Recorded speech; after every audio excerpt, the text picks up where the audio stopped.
C'était pas très facile, mais quel retour de la part de nos Gunners. Bref, salut à tous, aujourd'hui on se retrouve pour le débrief de cette rencontre entre Arsenal et Southampton, match qui a remporté par les Gunners 3 buts à 1 à domicile à l'Emirates Stadium. Ouais, c'était dur un peu parce que voilà, faut dire que Southampton, bravo à eux, je vais leur féliciter avant de commencer, parce que quand même ils nous ont fait un match difficile quand même, hein. Après, surtout que c'est eux qui ont marqué les premiers. On s'est fait mener au score par Southampton et qu'ils auraient vraiment pu nous surprendre encore plus, hein, et que vraiment on se prenne encore un bon 3-3 comme en 2023, comme ce qui s'est arrivé au mois d'avril 2023. Mais on a super bien agi.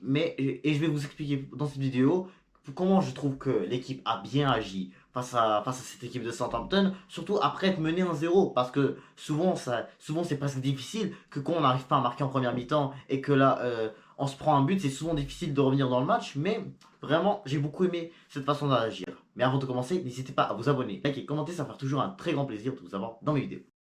Avant de parler du match, bah, je voulais vous dire comme quoi j'ai pas posté la vidéo hier, j'ai décidé de la poster aujourd'hui parce que en fait je voulais attendre qu'est-ce que Chelsea, voir qu'est-ce que Chelsea allait faire. Tant qu'à faire, je vais vous parler de qu'est-ce que les autres ont pu faire. Comme exemple City, ils ont joué en même temps que nous, ils ont gagné 3-2 contre Fulham. Un peu avant, t'avais Liverpool, ils l'ont remporté contre Crystal Palace 1-0 à l'extérieur. Puis là, t'as Chelsea, ils ont perdu des points aujourd'hui face à Nottingham Forest, un but partout. Alors là, on peut dire que vraiment, Chelsea, hein, voilà. Est-ce qu'on peut vraiment dire à ce qu'ils sont totalement une équipe qui compte dans la course au titre?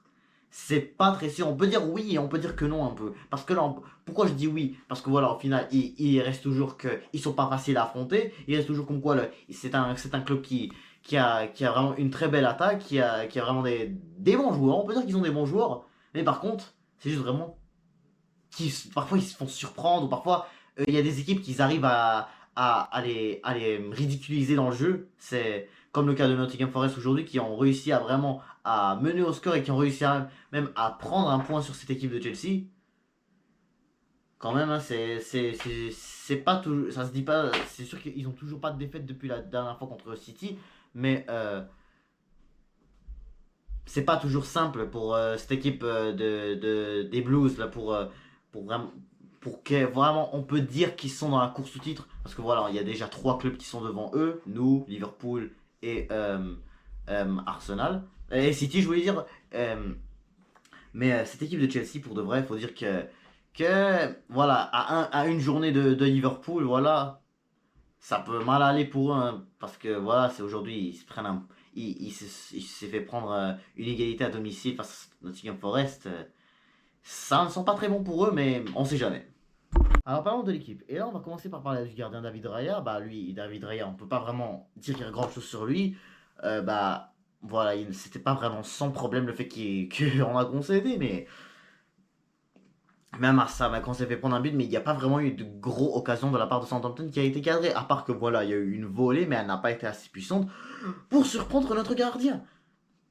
Et je peux dire, et surtout pas se mentir, bah David Raya là, il est comme toujours lui, il est concentré. Mais sinon, David Raya n'a pas vraiment fait grand chose, surtout parce que vraiment il n'y a pas eu grande occasion cadrée à part voilà le but qu'on s'est fait prendre et cette petite volée qui n'a pas été très puissante pour surprendre notre gardien. C'était pas mal.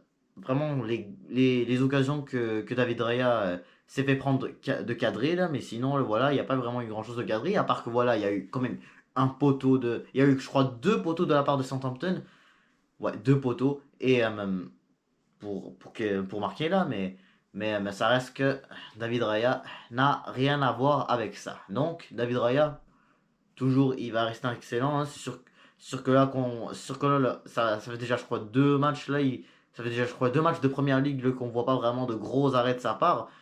À part, voilà, on l'a vu récemment contre le PSG, il a fait quand même un très gros arrêt là, mais on croit toujours en ce gardien, il est vraiment excellent. La défense centrale, Saliba Gabriel, ça allait, à part que voilà, sur le but de Southampton, il y a eu vraiment un très gros trou qui a pu laisser, voilà, qui a pu vraiment laisser rentrer le ballon.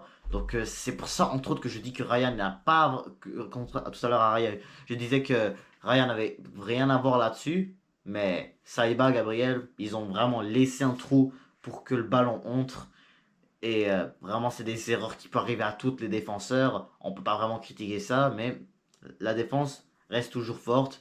Quand vraiment il y a des attaques, ils essayent leur plus possible de leur enlever le ballon et de surtout qu'il n'y ait pas vraiment de tir dangereux. Et on peut largement dire que cette défense reste extrêmement forte parce que on sait tous que actuellement on a on est l'équipe avec la meilleure défense en Europe actuellement. Si on regarde bien sûr City, voilà, etc. Parce que vraiment on est les seuls à ne toujours pas avoir perdu. Il y a plusieurs autres clubs qui ont réussi à perdre leur match, que ce soit en Champions League ou que ce soit en Première Ligue, dans d'autres championnats lorsque j'ai pu le mentionner là, dans le dernier débrief en Champions League.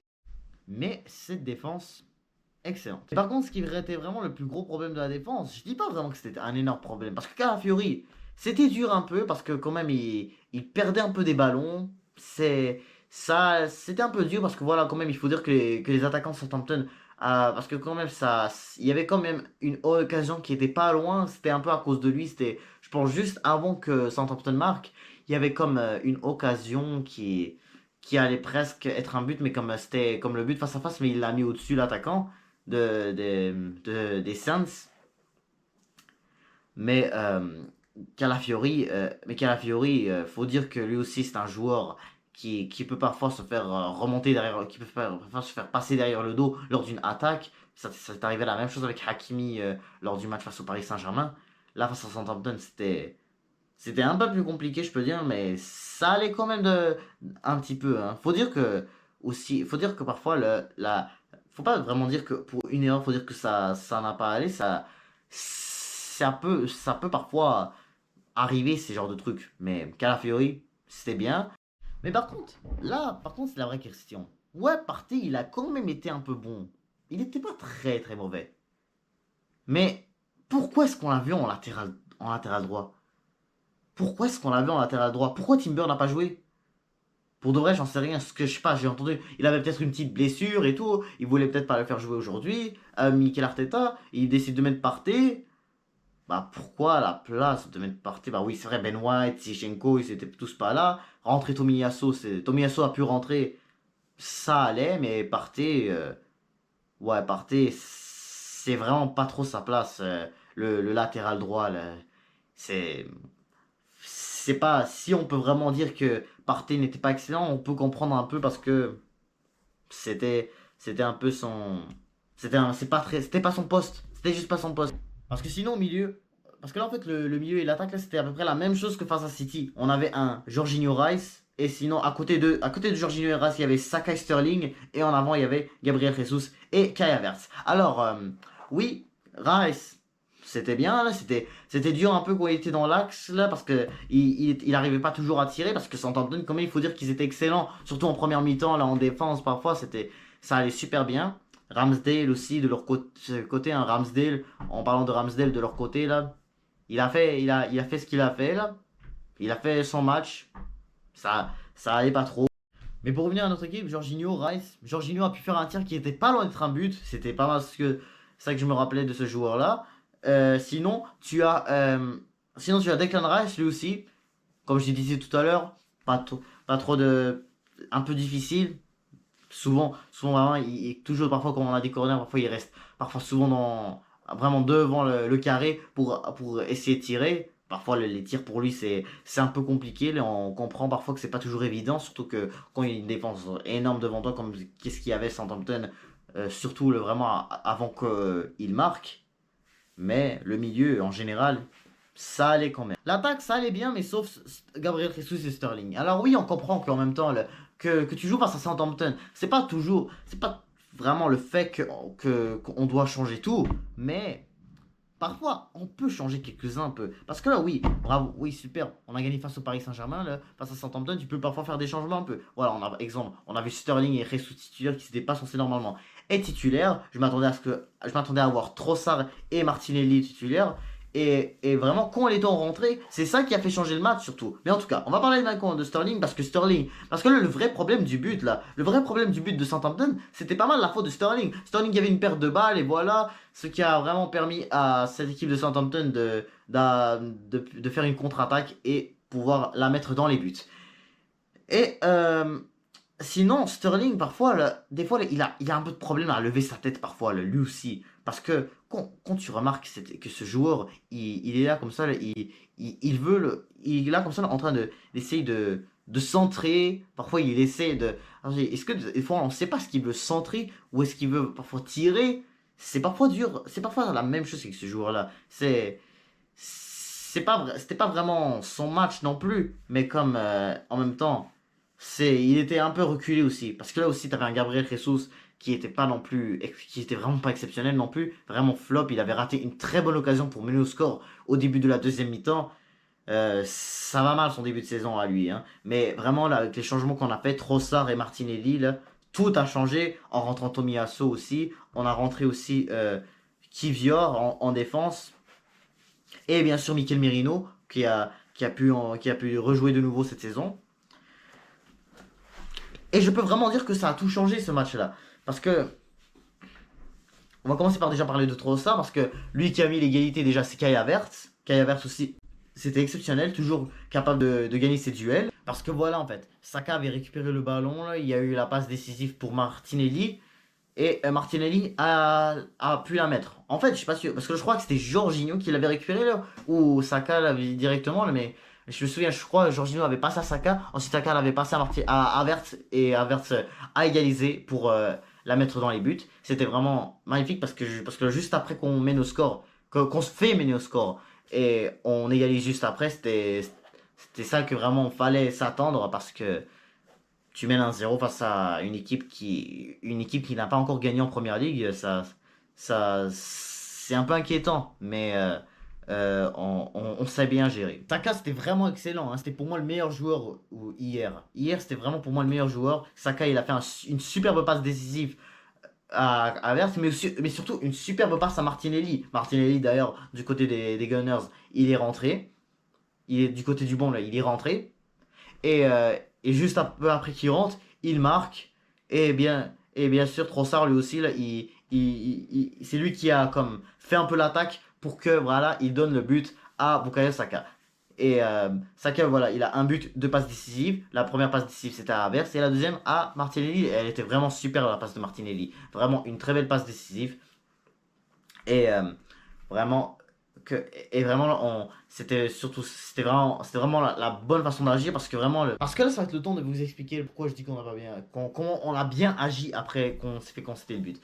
Parce que voilà, on a vite agi là, après avoir égalisé. Et là, on fait les changements. Et là, on comprend qu'il y a un peu du sérieux là, parce que là, quand tu joues comme ça là, face à une équipe de Southampton qui n'a pas encore gagné de match en première ligue, ça serait vraiment le temps de se réveiller parce que c'est vrai, on était vraiment pas top avant qu'on mène au score. C'est là où on a vraiment vu qu'il y a eu un très bon jeu. Mais c'est sûr que là, ce qui est inquiétant sur ça, c'est que vraiment là, oui, on a fait ça là, mais face à Southampton. Mais c'est sûr que si c'est Liverpool en face, bientôt là on affronte Liverpool. Si c'est Liverpool en face, si c'est City en face, si c'est je sais pas, si c'est une équipe comme le Real Madrid en Ligue des Champions là, tu te fais mener comme ça là, ça peut être compliqué de revenir au score. Ça peut être compliqué. C'est pour ça, parfois, là, quand je dis il faut marquer, là, il faut marquer. C'est important. Mais en tout cas, là, on a réussi à revenir. C'est le plus important. Donc, et en même temps, là, que tu fasses match nul face à Southampton, c'est pas vraiment une bonne chose. Surtout que voilà, là, t'avais aussi City, là, quand ils ont gagné 3-2 contre Fulham, là, eux aussi, voilà, ils menaient 1-0, là, ils sont revenus vite à 3-1, là, et puis là, voilà, ils ont sont fait prendre un deuxième but à la fin, c'est ce qui change pas qu'ils ont gagné eux aussi. Donc de plus en plus, les matchs vont devenir de plus en plus compliqués, de plus en plus tendus, il y aura plus de tension, plus de pression, hein, parce que voilà, on est maintenant à 7 matchs de Première Ligue, 2 matchs de LDC, un match de Carabao Cup, voilà. Mais en tout cas, les matchs vont devenir de plus en plus compliqués. Ça veut dire que voilà, là on aura le prochain match, on va devoir aller à l'extérieur. Depuis le match contre City, on est pas retourné à l'extérieur. Sinon, ensuite, on a le Shakhtar, on a Liverpool. Enfin, le Shakhtar, ça devrait aller. Liverpool, ça va être vraiment compliqué. Surtout si Liverpool, voilà, ils arrivent à battre Chelsea et battre Leipzig, là, vraiment, ça se voit, ils vont être en feu, là. Mais en tout cas, là, après Liverpool, on a notre huitième de finale de Carabao Cup, Preston North End. Puis, puis on a Newcastle à l'extérieur, ça va être compliqué ça aussi. Inter à l'extérieur, encore plus compliqué. Chelsea à l'extérieur, ça pourrait être difficile, vraiment, jusqu'à la trêve de novembre. Mais là, en parlant de trêve internationale, je remarque comme quoi tous nos joueurs, tous nos joueurs, genre titulaires, toute notre 11, en fait, ils ont été appelés par leur sélection, même Trossard. David Raya a été appelé par l'Espagne, voilà, Saliba par la France, Gabriel par le Brésil, voilà, tout comme Martinelli, Saka par l'Angleterre, les Calafiori avec l'Italie, Trossard avec la Belgique. Donc vraiment, tout le monde a été appelé par leur sélection. Odegaard, je ne sais pas du côté de la Norvège, mais il devrait, mais j'espère que non et qu'il se remet à s'entraîner avec nous avant de continuer avant de continuer le reste de la saison qui va être vraiment difficile quand je viens de le mentionner. On espère vraiment aussi aucune blessure de la part de nos grands joueurs comme David Raya, Saka, Trossard, Calafiori, voilà, Saliba, Gabriel. On espère pour aucun de nos joueurs une blessure pendant les matchs avec leur pays. On espère qu'ils vont aussi bien jouer avec leur pays si voilà, ils commencent titulaires. S'ils ne sont pas titulaires, je ne vais pas être déçu. Voilà, reposez-vous un peu. Et puis, voilà, pour qu'ils soient prêts à jouer pour les Gunners avant de continuer à gagner des points en Ligue des Champions, gagner des points en Première Ligue, pour qu'on ait vraiment une très très bonne chance de remporter au moins un trophée. Sur ce, c'est la fin de ce débrief. N'hésitez pas à vous abonner, liker, commenter. Je vous dis à toutes.